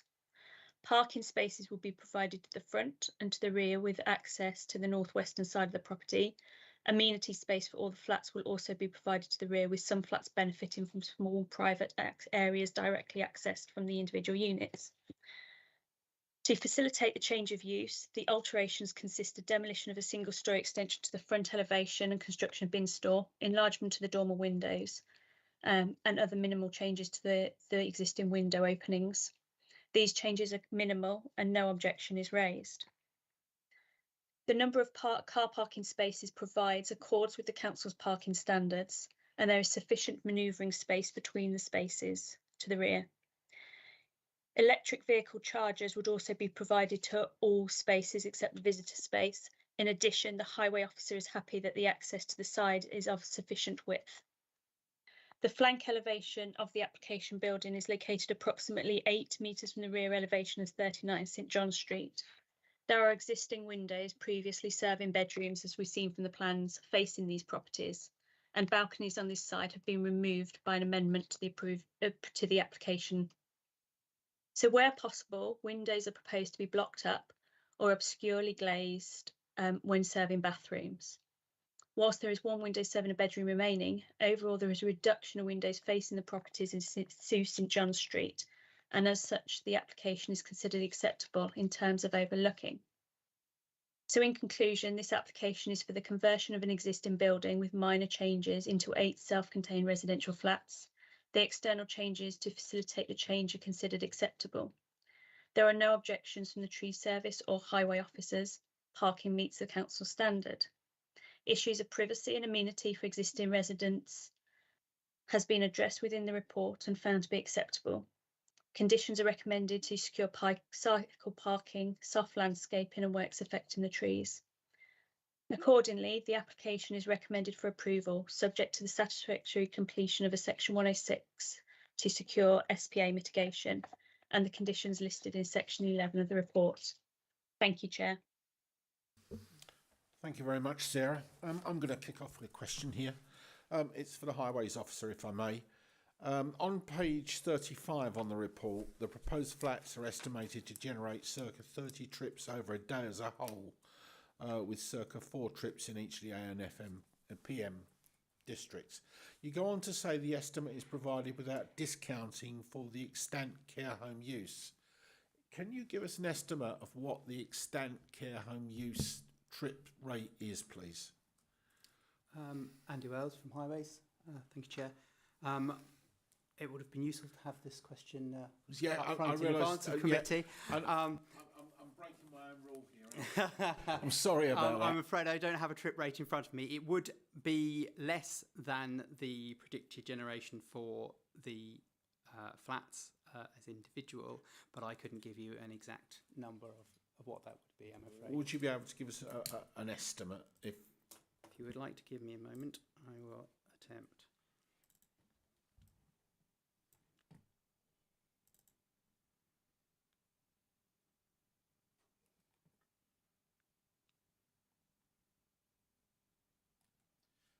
Perhaps while you're looking that up, I'll ask the officer another question. Sorry to land that one on you, Andy. I do beg your pardon. Leave that one with me. Sarah, there were quite a lot of objections from people about the balconies and overlooking, but can you just point out the changes that have been made to this application since its initial receipt? I understand that there's been quite a reduction in some of the overlooking balconies and windows. Is that right? Yes, Chair, that is right. I believe, and it's been a while since I've looked at the plans, but on this elevation there were kind of external balconies proposed, and obviously given the close proximity of the properties on this side, that was unacceptable and hence they have been removed. Thank you. Do you want to continue a bit more? Sorry. No, I could show you the original plan if it would help, but if you give me a minute. But no, it's okay. If that's acceptable. I don't think we need that because we're not considering that plan anyway. But I just wanted to make sure that reductions had been made. And just following on from that, the application as it stands now today, there are in fact less windows or opportunities for overlooking than were in the care home. Is that right? That is correct, Chair, yes. Thank you. Andy, have you had a chance to have a look at that yet, or shall I come back to you? Apologies for not turning my mic off. Sarah, are you able to confirm the number of elderly people who were accommodated within the care home previously? Because that is the mechanism by which we have to assess the rate on this particular use. I can't remember exactly. I think it was in the low 20s, so do 20, if that's acceptable. There was a lot of rooms in this care home.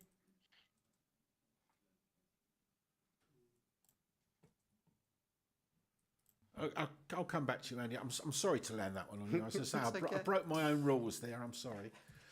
Any other member have a question? Okay, Councillor Mackenzie-Ball. Thank you, Chair.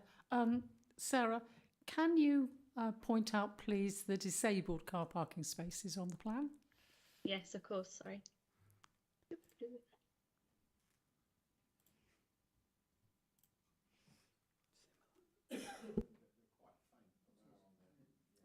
Okay, I don't know how clear that is on the screen in the chamber.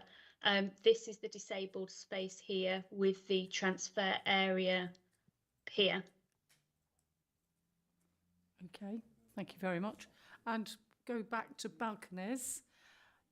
I think there are 2 balconies left. One that looks horizontal across Heath Hill Road North, and one that looks into the garden, but the balcony, I believe, is sort of inset where the piece of where the building protrudes just a bit at the back. Am I right?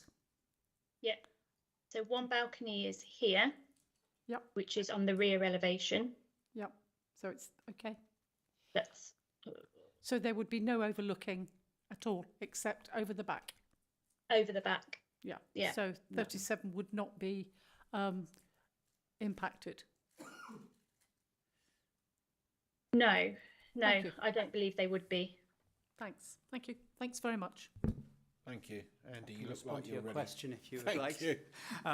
A quick check on the industry standard tricks database that we use indicates for 20 accommodation care home would be a similar sort of number of trips over the day, 30 to 35, and around 2 to 3 trips during each of the peak hours. So fairly similar to what is proposed.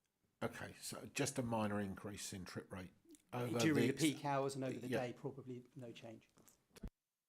Okay, any other questions, members? Okay, Councillor Virgo. Thanks, Mr. Chairman. Sarah, can I ask? I know you're going to say no to this, but is there the residents? It's a private road, and I think they were concerned about the traffic on it and churning it all up. Is there anything we could advise to say that they could put it back in the state they found it when they started construction? As it's a private road, I don't think they can. Because it's privately managed by the residents and anybody else that has access to it. We can't do an advisory, can we? We prefer. It's a civil matter. Okay. Yeah. Could I ask one other question? Because this is so close to the road at the back, St John's something, I can't remember what it's called. Could we put conditions of work on it?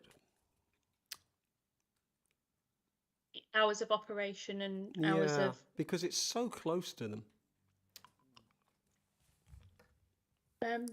Yes, I don't see why not. That can be done. So for clarity, Councillor Virgo, if you don't mind me asking, just our standard condition in terms of hours of operational work. I think so, because they seem very good developers actually, but it's just that we, look after the residents a bit. Okay. Please. Yeah, okay, because obviously it'll be for external working rather than internal, because you can't control internal. So it'll be standard hours on internal work. So when we come to the motion, perhaps you'd like to move an amendment to include that condition. Okay. All right. Vice Chair. Thank you very much. Thank you, Chairman. Sarah, just a couple of questions. Can we bring up the parking layout again? I think you mentioned about a visitor car parking space. Where is that actually assigned within the area? Is that?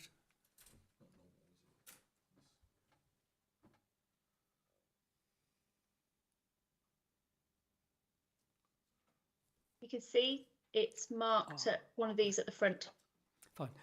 Did you mention then that all the parking bays will have a 7 kilowatt electric charging point, but not the visitors' car parking space? Yes, the electric vehicle charging are marked by the red dots. Right. Fine. Okay. Yeah. So it's just that 9.30 says all parking spaces are provided. So it's with the exception of the visitor car parking space. Thank you for that. I've got a question for highways. Maybe we're on the site visit that we undertook on Saturday. We could see that some of the drainage will be removed from the side. There's also apparently some widening, isn't there, to be undertaken in order that a vehicle can wait entering the site or can wait exiting the site. Can we see where that is? That's correct, Vice Chair. And on the plan that Sarah has up on the screen, adjacent to space number 4 is where this change is proposed, so that as vehicles leave Heath Hill Road North, there is space adjacent to car parking space number 4 for a vehicle to wait on entry to the site if a vehicle is proceeding past the building to exit the site at the same time. And there is a similar space at the other end of the building, adjacent to car parking space 14, where a vehicle looking to exit the car park can wait for a vehicle entering the rear car parking area. Thank you. Any other questions from members? Any online? No. No. Okay, I'll move the officer recommendation, which is on Page 37, Chairman, with the supplementary on page 1 and 2. Okay, and do I have a seconder? Councillor Virgo? Okay. Oh, all right then, Councillor Mackenzie Boyle was seconder, thank you. Okay, this application, as you see, is considerably changed from the original application that came before us. I think much to do with the local councillor, ward councillor negotiating with the case officer in a protection of residents. Councillor Virgo, I understand that you wanted to move an amendment to the motion, is that correct? Yes, please, Chairman. As we agreed, this is for external work, and it would be just on the controlled hours, our controlled hours of work. Okay. Chair, that's seconded. Thank you. Are you happy with that second of the original motion? Can I say why I'm going to support this? Or do you want me to? You can during debate. If you want to take, you can only speak once during debate. So. Okay, then I'll hold on. Okay. Okay, so that now becomes a substantive motion, and we're speaking to that motion. Do you want to speak now, Councillor Mackenzie Boyle? Yes, I can. Thank you for that, and thank you, Councillor Virgo. It is something that we did actually discuss at the site visit on Saturday. The developer has, in fact, sir, answered a number of the concerns that Crowthorne Parish Council had. For instance, the overlooking by the Balconies, which had impact 37 St John Street, and they have been dispensed with except for the two, and we know where they are. They're going to be overlooking the frontage, and they're going to be looking inside part of the building that is projected. So no one will be impacted by that. The disabled car parking spaces are now discernible. The parking also appears to adhere to our SVD and our policies. EV has been installed, which we find extremely, we're content with, for the simple reason Crowthorne is very, very clear on its climate change and policies and its 3-year strategy. This is what we would like to see. There are a couple of outstanding concerns, increase of the traffic, which we've already touched on. However, the head of planning says that that is not material at the moment. What we have got also to see is in front of the building is that tree, which we noted had a V in the trunk fairly high up. So I would ask, please, if the arboreal team could have a little look at that to make sure it's absolutely safe. So all in all, sir, what has happened, it has... Are you okay, Councillor? Would you like to leave? Are you okay? Okay, thank you for that. Bless you, thank you for that. So I will jot what I was going to say very quickly to ensure that we get the right votes. Can I just say thank you very much to Max for chairing this site visit on Saturday when you should have been going to Norfolk.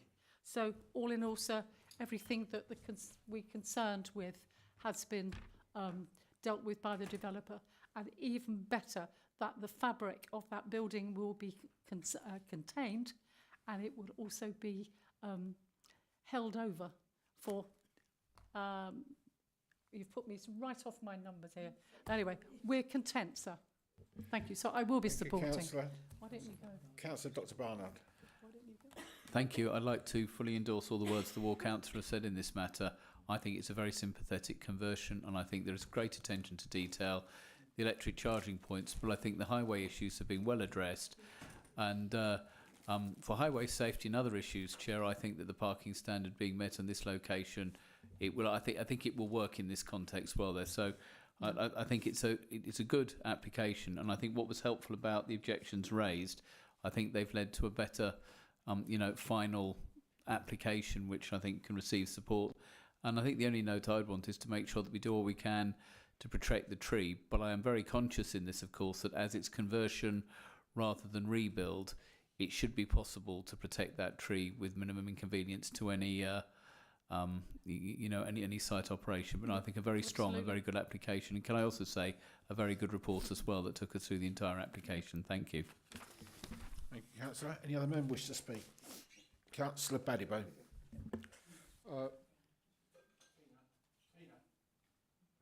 Oh, sorry. Thank you. Councillor Baddybo here. Just to say thank you to the officers for a very good report.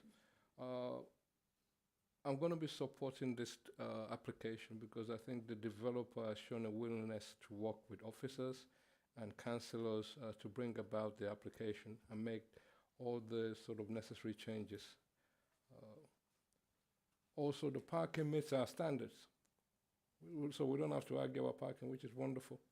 But more importantly for me is the provision of the electric infrastructure. And this is not just a couple. This is actually for all the car parking spaces. This is wonderful. This is what we like to see. This supports our, carbon reduction strategy. And I think, hopefully, developers out there are actually watching this and will take note. Thank you. Councillor Brassard. Thank you, Chairman. Reiterating, in fact, what Councillor Baddybo said, I believe actually legislation will be coming in next year which requires properties to have electric charging points. So that in itself is, it's good that the developers anticipated what's going to happen rather than waiting for the last minute and leaving residents to have to dig up the driveway to provide the cabling and such like. So I'm very pleased about that. What I'm also very pleased about, as Councillor Mackenzie Boyle had said, that the fabric of the building itself is being retained. And I think it's actually very characterful, as we saw on the site visit. And I think it complements and enhances the area. And I'm very pleased that it is being retained structurally, virtually the way that the same that it is. What I'm also very pleased about is the mix of flats, 1 bedroom, 2 bedroom and 3 bedroom, which I think will provide a family environment for young people. And I think it's what really Crowthorne will benefit from in terms of the mix of flats that are being provided. So I think basically it's a win-win. So thank you, Chairman. Thank you. Anybody else wish to speak? Councillor Brown. Just a very quick one to say, I have to say the work between the community, the parish council and the councillors with the officer to work with the developer and the developer's amenity to changing things to suit is really excellent, I think. Thank you. Thank you. Anybody else online? No. Okay, as nobody's spoken against the application, I'm not going to waste our time and sum up. I'll just put it to the vote. All those in favour of the amended proposal, please show. That's unanimous. Thank you. We move on then to the last item on the agenda, which is Perry Oaks, Bretnal, proposed conversion of grass area into 3 parking spaces. Basha. Thank you, Chairman. Basha Polnick speaking.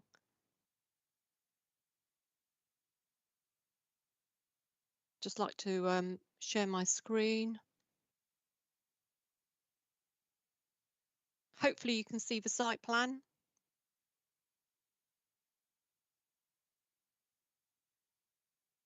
I assume that the site plan is visible. So this planning application is for the conversion of a grassed amenity area to provide 3 parking spaces in Perry Oaks. We can't see the site plan at the moment. I don't know if you're not sharing or Okay, is an issue. we'll try again.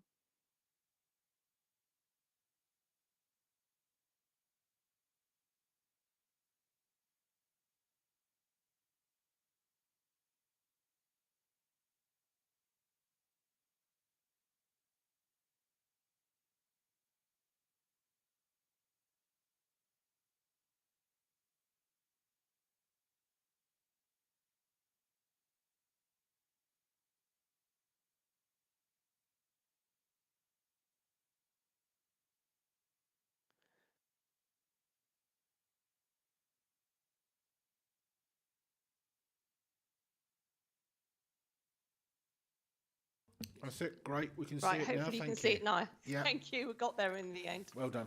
Okay, so this planning application is for the conversion of a grassed amenity area to provide 3 additional parking spaces.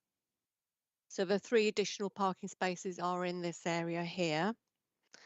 And then this is within the cul-de-sac of Perry Oaks, and it will be located in front of the block of flats at 46 to 56 Perry Oaks. So these are the flats here, and we'll be able to see them in the photograph. So the proposed parking spaces would be in this area here, and here we have an enlarged photograph just showing with 3 red crosses where the parking spaces will be. You'll see in this photograph that there is a young tree which will have to be removed and replaced. And in this aerial photograph, we can see the aerial view of where the parking spaces would be. The application is being reported to the Planning Committee as it is a scheme which the Director for Place Planning and Regeneration is responsible for promoting. The development relates to a site within the settlement boundary where the principle of development is acceptable. Additional landscaping will be provided to mitigate the loss of the young tree and the loss of amenity land, and this will be secured by condition. The Highway Authority raises no objection, and the proposal will help improve both highway and pedestrian safety. In conclusion, it's not considered that the development results in an adverse impact on the character and appearance of the area, residential amenity or highway safety, and therefore the recommendation is for approval and subject to the conditions on page 63 of the agenda. Thank you, Chairman. Thank you, Basha. Do members have any questions? No questions, thank you. In which case, I'll move. Who's had their hand up, sir? Oh, sorry. Didn't tell me. There's one. Oh, Councillor Mrs. Hayes. Yes, it's not just so much a question, it's just an inquiry. Because the last load of last applications we've studied was because of planning issues, and here we are giving planning issue. Can I ask a question? When constructing these, are we laying, when I say foundations, the insulating for future charging requirements? Because it may be a car park, but we are looking at the future and charging points. Would we be not so much including charging points there, but the facilities of being able to connect them in the future with regards to design? Okay, I'll hand over to the Highways Officer who's going to give us an answer on that, Andy. At present, Andy Wells, Highways, there isn't a proposal to include ducting or cabling for electric vehicle charging for additional on-street bays. The way in which our parking standards are worded and also the forthcoming building regulations change which will require additional EV charging is in relation to buildings and the car parking associated with them, whether that be residential or commercial uses. In this instance, the application isn't for a building and therefore those standards do not necessarily apply. It also has to be borne in mind of the obvious additional costs, etc., associated with a council operated scheme. Thank you. Any other questions? Okay, as there's no other questions, I'll move the officer recommendation, which is on page 63. Is there anything on the supplementary? Nothing on the supplement. Do I have a seconder for that, please? Thank you, Councillor Angel. I'm not going to say anything about it. Seconder wish to speak? No, Chairman. No, I don't wish to speak other than say it's self-evident and it's one of many that we do throughout the borough and would be welcomed certainly by the residents. Thank you. Any other member wish to speak? All those in favour to approve, please show. That's unanimous. Thank you very much indeed. Thank you very much, members, and welcome back to the council chamber making actual planning decisions. Well, nearly anyway. And I declare this meeting closed. Can you let us know when we're not streaming anymore, please?